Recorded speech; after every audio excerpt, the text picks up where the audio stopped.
Welcome back to AC Spencer Trades. Today, guys, we're going over fair value gaps and inverse fair value gaps. Now, I'm sure most of you have heard about this. A lot of you have already tried trading with this, but there's a few rules and a few ways that I see people trading these online, which is really catching you out and stopping you from generating a profit in the markets. So we're going to start with the complete basics, and then we're going to build our way up all the way through how to trade inverse fair value gaps, because I see so many people getting stopped out trying to catch these reversal patterns, and I know just the fix that you need to correct that issue. So if you stick with me to the end of this video, you're going to understand exactly what you need to do to trade fair value gaps and inverse fair value gaps without getting stopped out all the time and having to re-enter into your trades, which is incredibly frustrating. So starting from the complete beginning, we know that we need 3 candlesticks to create a fair value gap. So we have candle 1, we have candle 2, and we have candle 3. Now the fair value gap, this is created between the top of wick number 1 and the bottom of wick number 3. So the gap between these 2 points creates this fair value gap. So just to make that crystal clear, if the wick from this candle came down to here, the fair value gap would be running just through there, and this line would become obsolete, okay? And then of course, if this wick came all the way down through here and crossed over with the top of candle wick 1, that would mean that there is no fair value gap. Now coming to the bearish example, exactly the same setup, just in reverse. We start at the top with candle 1, come to candle 2, and then the candle 3, and it's the gap between the bottom of the first candle and the top of the third candle. So that's how we find a fair value gap. You're going to see these all over the charts. They're going to be absolutely everywhere on every single time frame. So understanding how to draw them is one thing, but understanding how to trade them, of course, is where the value is at. So let's get straight into that now. So starting here with the bullish example on the left, we're looking at these continuational moves here. So we've got candlestick 1, we've got candlestick 2, and we've got candlestick 3. Now we can see that we've got a gap here between the first and the second candle wicks, creating this fair value gap. Price comes back to it, pushes higher, makes a new break of structure across here, okay, creates a new high, and that new high again leaves behind a fair value gap, the gap between candle 1 and candle 3, okay? So we've got the candle wick here and we've got the wick here. This is creating that gap. Price comes back down into the fair value gap, testing that level, and then continuing higher again. So what is actually happening here? So when we create this fair value gap, this is price moving through this region very quickly. And when price moves through an area very quickly, it doesn't leave much time for participants to be able to enter orders. So what price has to do is come back down into this fair value gap level to see whether buyers or sellers are willing to show up at that price. Does the general trader see it as expensive, cheap, or a fair price, right? So we can assume that because we're in an uptrend, this is classed as cheap, which is why we see that reaction and we get that move higher. Now, what I see so many people doing wrong with fair value gaps is just saying, if we come onto this bearish example here, they see we create the fair value gap, and they just put us an order here just to go short, right? And then they put their stop loss up above the fair value gap. Now, this doesn't work because you don't know whether buyers or sellers are going to show up when it visits this fair value gap layer. It's like support and resistance. You don't just blindly place an order on a support or resistance level because it might flip, right? And that's just a waste of a trade. So you're looking for the reaction when you get to that level in the lower time frame.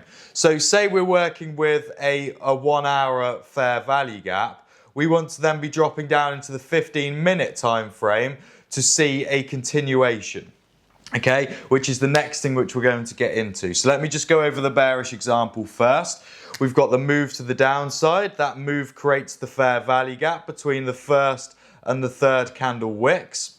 Price comes back into it, sellers show back up, we push back down again. Again, creating a gap between the first and the third candle wicks. Price comes back into the fair value gap and continues lower. So the next stage of this is actually working out what is the reason to buy or to sell when we visit a fair value gap? And of course, this comes on the lower time frame with some sort of confluence, which is what the next board is going to show. So now looking at the entries, right? So first of all, looking at this higher time frame, this is where we're marking our trend, and we're also looking for that fair value gap, okay? So once we've created the fair value gap, and this in red here is exactly what we're looking at here on the lower time frame. So we're looking at the pullback back into this fair value gap. So that's exactly what we're looking at here, right? So what a lot of people do, the common mistake to make here is what I was just speaking about. Placing your order just above the fair value gap, so as soon as it comes near it, you get tagged into the trade and you start targeting back up to these previous highs, right? And this is okay, but you're completely killing your win rate. And if you can increase your win rate and increase your risk to reward ratio, why would you not do that, okay? So what you're waiting for is a reaction. So price comes back down into the fair value gap. And we can see we get a small reaction here, right? Buyers are starting to show up.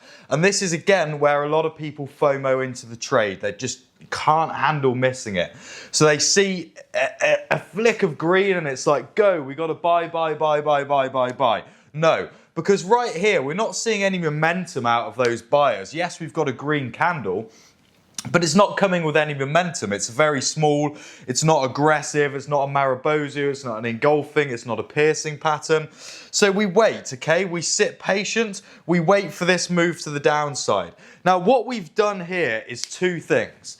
First of all, we've swept the liquidity by the people which were scared of missing out on the trade, who put their stop losses below this low as soon as they got a whiff of a green candle. Now, that has happened. We've also cleaned out anyone who wanted to put their stop losses below the fair value gap, and we have filled all of the fair value gap. This is very important. Now, once we see all of these criteria met, all we need now is a bullish reaction from here. This just needs to be a candlestick pattern, right? This one here is an engulfing. It's gone over 100% of the previous candle. Now, we could have just had a piercing pattern here. So if I just draw out a piercing pattern to what that looks like over here, all we're dealing with this is a close over the 50% mark of the previous negative candle. So that's going to look something along the lines of this, okay? So those are the two candlestick patterns which I would be using to get into this position, reacting from this fair value gap. Now let me just quickly flick the board onto a bearish pattern, and then we're going to get into inverse fair value gaps. Okay, so exactly the same setup here. Higher time frame, we've got our downtrend. We've got our 1 hour fair value gap, which is right here, and price has come back inside of it, which is exactly what we're seeing here on the lower time frame. So price comes back in, automatically people that have placed their orders here get short, getting all excited because we've now got two red candlesticks. Price has different ideas, comes back up, sweeps these highs, taking out this liquidity, taking out any people which have tried to get into this position early with their stop losses above the fair value gap. Then we see our big old bearish engulfing. This becomes your entry. Stop loss goes above these highs, and then in terms of a target, you can use a liquidity pool, you can use another higher time frame fair value gap, you can use conventional support and resistance, you could use a value area high, value area low. Whatever it is that you like to target, that is going to be in here down there somewhere, and you're going to be catching this move, which normally comes out to a 1 to 2 risk to reward ratio, there or thereabouts. Of course, that's going to differ quite a lot depending on the asset that you're trading, the time frames that you're trading as well. Now, we can build on this by using inverse fair value gaps here to get into the position. Now, I'm going to completely wipe the board clean and get into this in some serious detail, because this is where the true value lies. Now, please, before I get into this, make sure you subscribe and give the video a thumbs up, because I'm dropping some serious sauce for you, and this is about to get very interesting. Okay, so the final part of this video, right, we are in a uptrend, all right, and we create our 1 hour fair value gap and price comes back into it. So this is importantly on the higher time frame, okay? Now, we're looking at this retracement here on the lower time frame. So let's say that this, for example, is the 15-minute time frame, and we've come back into our 1 hour fair value gap. So if you remember from just previously, we were talking about entering off of a candlestick pattern. Now, the alternative to that is entering on an inverse fair value gap. Because what we know about fair value gaps so far is that they're essentially a level of support or resistance. So we can continue using that same logic, but to create this inverse fair value gap. So price comes back now into our 1 hour gap, and we create another gap here, and this time it's on our lower time frame. So this is our 15-minute fair value gap. So what we're waiting for here is for price to move up through this fair value gap and create an inverse fair value gap, okay? So now another thing which I see a lot of people doing with these inverse gaps is they see price close above it and just now decide they want to go long here, stop loss below the low and target back up to the highs. But there's actually a way that you can get a much more confirmed trade and a much better risk to reward ratio by using the same setup and the same concept, but just in a slightly different manner. So what we're waiting for now is for price to come back into that gap, which has now been inverted. So we've got our inverse fair value gap. Price comes back into it. We've now tapped into the top of that gap. And all we're looking for here is, again, like we had before, a candlestick pattern to show confirmation that this area that was resistance has now flipped into support. Because if we just buy here, what we're doing is essentially buying on top of an area which has just been disrespected. So we're much better off to wait for that extra layer of confirmation which comes in the form of this candlestick pattern, enter into the position here. Now we can bring our stop loss below the inverse fair value gap because we've already tested it as a level of support and resistance, which is flipped at this point here.